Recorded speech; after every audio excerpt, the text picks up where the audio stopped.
Hey guys, I hope you're having a great day and that you're getting out doing something you love today.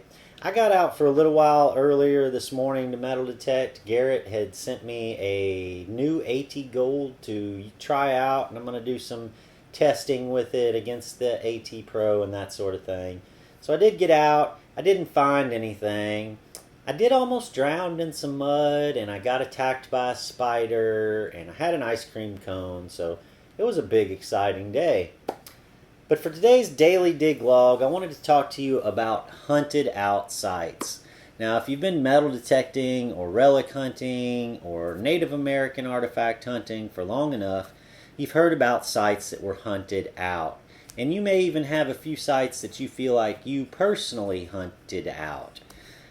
But I wanted to give an example today of a site that I'd been told was hunted out, and quite the opposite proved to be true.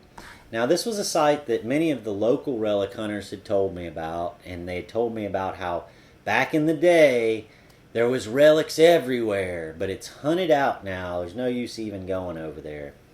Well, I decided to give it a try, and I headed out. I met the farmer. I asked his permission to hunt at the farm, and he said, "Yeah, sure, you can hunt out there, but you won't find anything. There's been people hunting that for 30 years. And he even told me a story about two relic hunters who had gotten into a fist fight in the 70s over some relics they were finding in this field. He said he threw them out, by the way, and never let them come back. Don't fist fight over relics. It's just not worth it.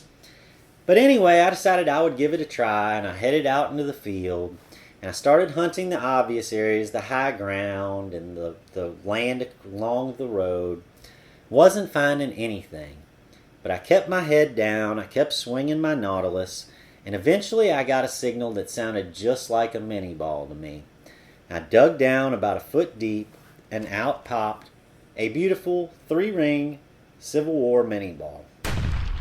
And I thought, well, I showed them this site's not hunted out. See, I got a bullet out of there. And I covered up my hole, and I stood up, and I swung my machine again, and beep, I got another good signal. Dug down, and it was another Civil War bullet. So about that time I was thinking, something's wrong here. They said this place was hunted out. And I looked around, and I was directly in front of the farmer's house. Now, I don't know if this had something to do with why I found relics in the area or not. But I continued hunting, and I hunted that site for several years. I took friends there, I took my dad there, we all hunted there, and there was tons of relics come out of the site. Some of the other relics I found, of course, we'll take a look. Found a lot of Civil War bullets. There were Gallagher bullets, there were Burnside bullets, there were 3-ring mini balls. I also started finding a lot of brass in the area.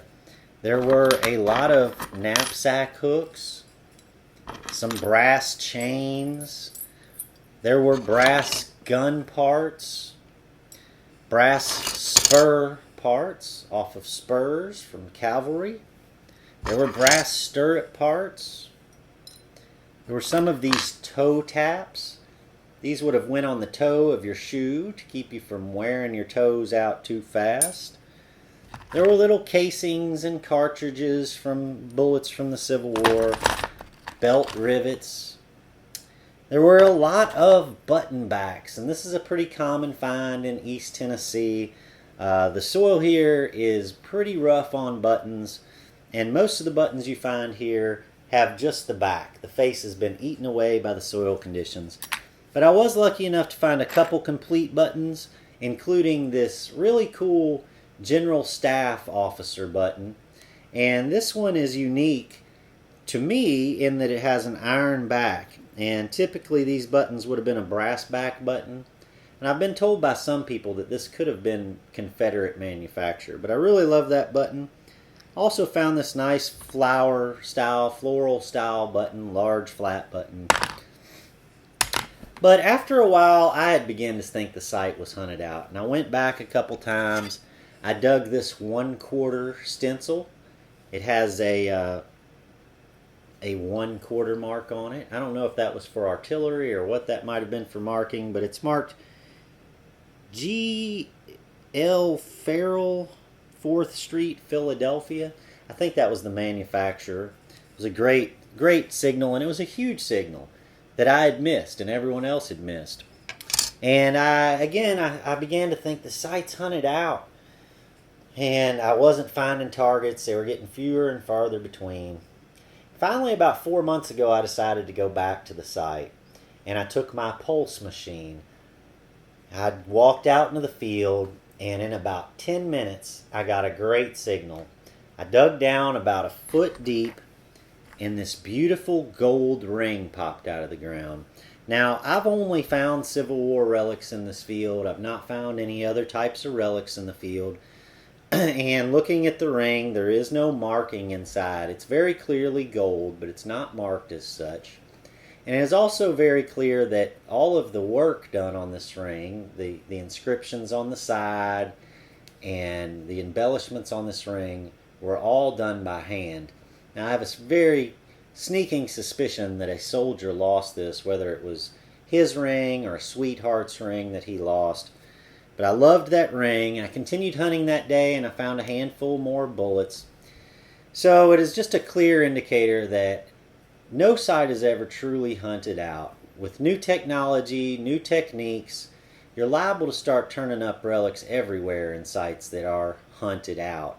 So I would urge you to get out to those sites that people say are hunted out, and in particular, get back out to those sites that you hunted when you first started metal detecting, that you thought were hunted out.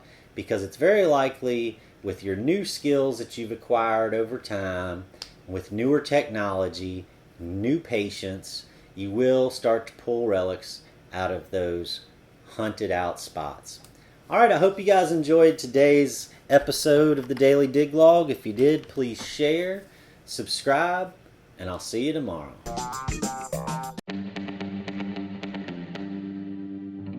Woo!